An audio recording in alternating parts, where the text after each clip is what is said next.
Let's get right into it. Number 10. Sitting too close to the TV. Your parents told you that sitting close to the TV would make you go blind. They'd say your eyes would turn square, or you'd need glasses thicker than a submarine window. Some parents even drew lines on the floor with tape, like they were setting up a crime scene for your eyeballs. Sitting close to the TV won't actually damage your eyes. The worst thing that'll happen is eye strain, which just means your eyes get tired. Back in the 1960s, some TVs actually did emit small amounts of radiation, but modern TVs are about as radioactive as a banana. And when kids sit super close to the TV, it's often because they need glasses. They're not trying to fry their eyeballs. They just can't see the screen from far away. So all those times your parents dragged you away from the TV, they were actually missing a sign that you needed an eye exam. The only real downside to sitting close is that you might miss some of the action.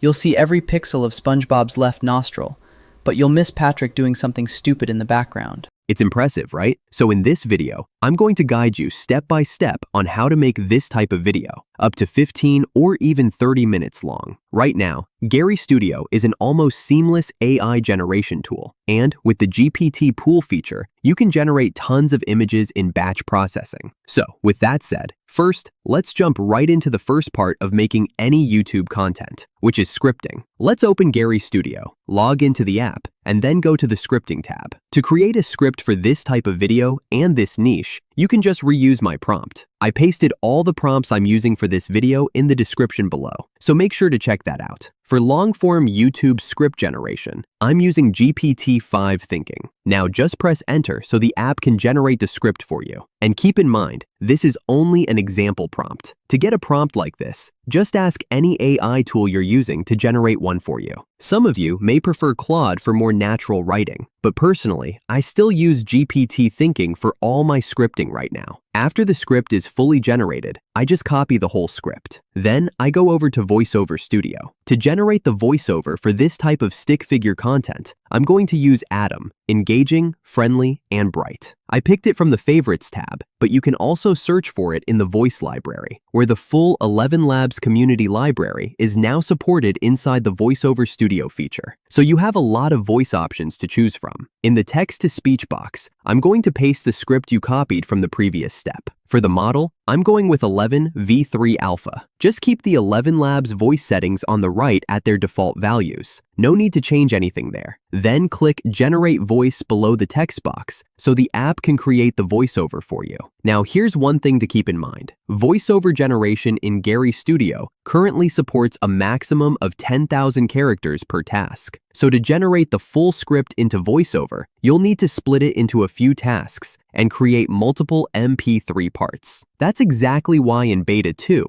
which was just released, I integrated the Merge Audio feature into this modal. You can click the Add Files button to select all parts of the voiceovers. After the files are chosen, you can replay them to double-check that you selected the correct voiceovers. You can also click Move Up or Move Down on each file to reorder them into the correct sequence. And if needed, you can rename them in the text box here as well. Once everything looks good and is set, just click Merge and Save. And now you'll have the full voiceover file ready to use for creating the storyboard. The merged file will be saved in the same folder as all the generated voiceovers, so it's easy to find. Next, let's move on to the storyboard. Click on the first tab called Storyboard and Render. Then I'm going to click the Create Storyboard button on the right. A new modal will open up. For the audio file option, I'm going to click the Browse button and select the first file, which is the voiceover file I just generated in the previous step. Just make sure you sort by the latest files on top, like I'm doing right now, so it's easier to locate. For now, the transcribing option supports many other languages, and because my voiceover is in English, I'm just going with English as the default. Next is the minimum segment length option. This option allows you to control the minimum length of each segment in the storyboard. For now, I'm also leaving it at 0, because for stick figure style content like Chill Dude Explains, I only need to generate images, and I want more segments so the video feels more dynamic and engaging. After the voiceover is transcribed, you will see a new modal where your full script is split into segments with timestamps. Here, you can take your time to review and edit everything one more time if there is any issue or if you want to change something. For now, I'm just going to click Save one more time, and my storyboard will be created. Next, I'm going to click on the storyboard so we can go inside and continue with the next steps. The first step you need to take here is to go to Main Settings. Here, you can set up the aspect ratio. If you want to make YouTube Shorts, you can select the 9:16 ratio. If you want to make long-form YouTube videos, just go with 16:9, which is the standard widescreen format. Then, you're going to see two more toggle options. One allows you to use character reference for more consistent character generation, and the other allows you to use style reference, so you can specify the image style you want the results to match. But for this particular video, I'm not going to use style reference. I do, however, need to use character reference. To create a style like the demo in the first video, you should use around 7 characters. Right now, the maximum supported is 10 characters. For the image prompt in Main Settings, I use Stick Figure Style. Pick my characters to generate image. Can add elements and other character if it's mentioned in the prompt. I always recommend keeping things simple like this. If you add too many instructions, it can cause side effects and make the image model struggle to generate great results. So less is more here. Then I'm going to click Save to save these settings. Now let's switch over to the ChatGPT thread, where I already did some manual steps to generate these types of stick figures. First, I'm going to screenshot Chill Dude Explains thumbnails. Then I upload them to ChatGPT and use this prompt. Create 30 character descriptions similar to these characters, but make them unique for my channel and not copies of the originals. Character concept art, white background. Then I ask for the output in JSON format. You can definitely add your own creative vision here, but to get quick results at first, I want to keep the prompt simple and straightforward. After ChatGPT generates the full JSON output,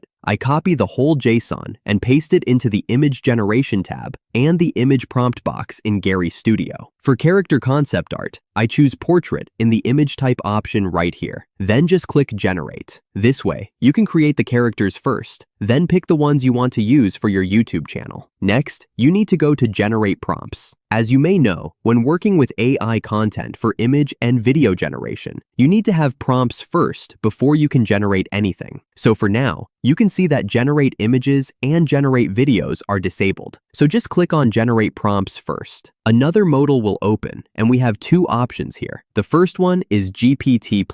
When you choose this option, it will use your own GPT+ account to generate prompts for you. The other option is GPT+ Pool, which generates prompts for you very fast without needing to use your own GPT+ account. It's a much more convenient option. For now, I'm going with GPT+ Pool, and then I'm going to click Generate Prompts. After the prompts are generated, you will see the Generate Prompts button become disabled again, and now Generate Images and Generate Videos will be enabled. Next, I'm going to click on Generate Images, because this time I want to use text to image. Now let's click Generate and see how it goes. I'm going to speed up the video here. With the GPT+ Pool for image generation, you can now generate up to 15 concurrent tasks at the same time. To generate a storyboard of about 150 segments, it takes less than 1 hour. To have this system running like this, I've invested a lot, not just effort, but also cost. Running this whole system isn't cheap. My focus is on helping members save time and minimize costs. So as long as it's helpful, I'll keep building it. And there's still a lot more coming to this app. After the After Effects feature is released, I'll add a pipeline feature, so you can literally generate a full video while you're sleeping. If you want to try Gary Studio to generate stick figure content like Chill Dude Explains, Productive Peter, or Wise Joe while you sleep, you can click the link in the description to join my school community and use it completely for free. Thank you so much for watching this tutorial. Let me know in the comments what niche you want me to make next with this system.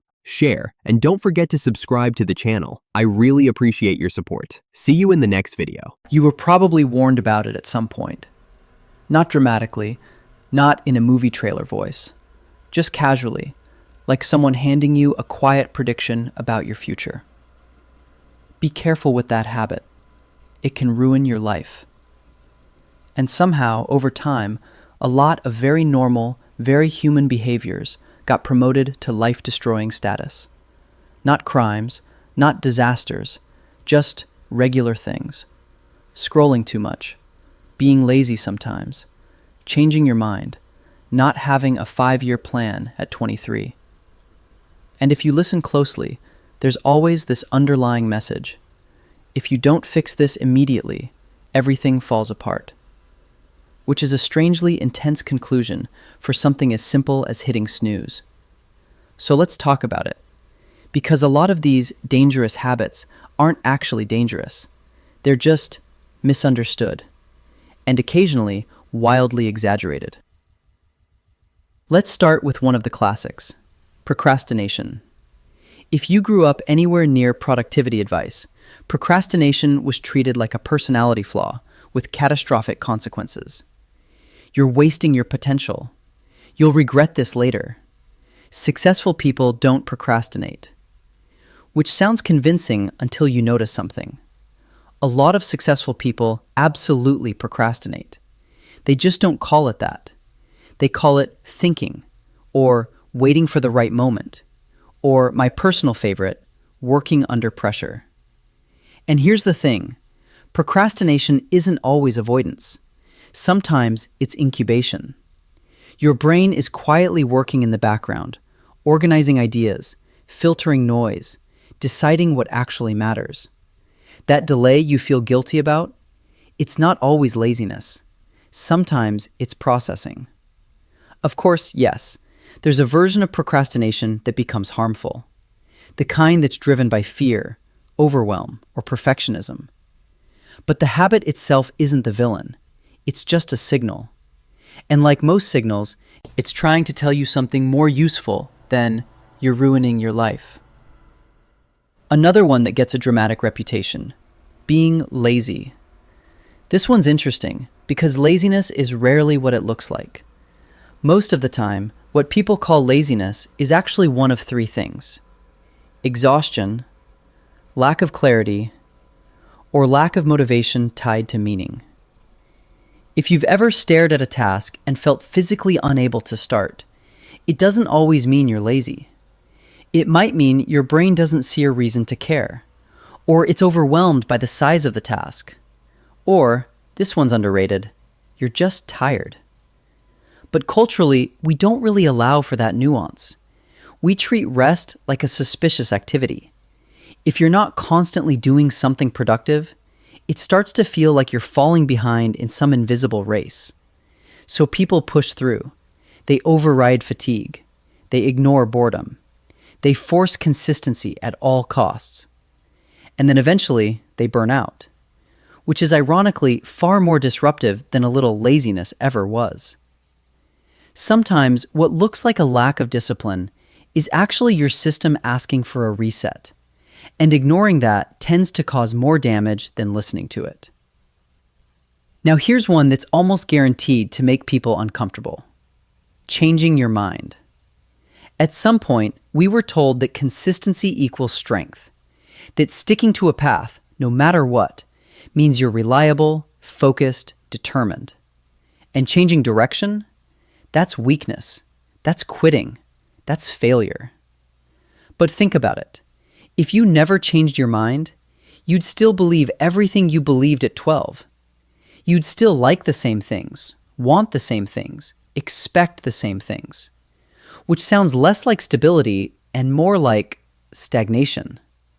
Changing your mind is what happens when you get new information. It's what growth looks like in real time. The problem is, it doesn't always look graceful. It can look messy, inconsistent, confusing. You might start something with full confidence and then realize halfway through that it's not for you. And suddenly, there's pressure to continue anyway, just to prove you're not the kind of person who gives up. But continuing something that no longer fits you doesn't make you strong. It just makes you stuck. Sometimes the smartest move isn't persistence. It's recalibration. Let's talk about another habit that's been quietly labeled as dangerous. Being alone.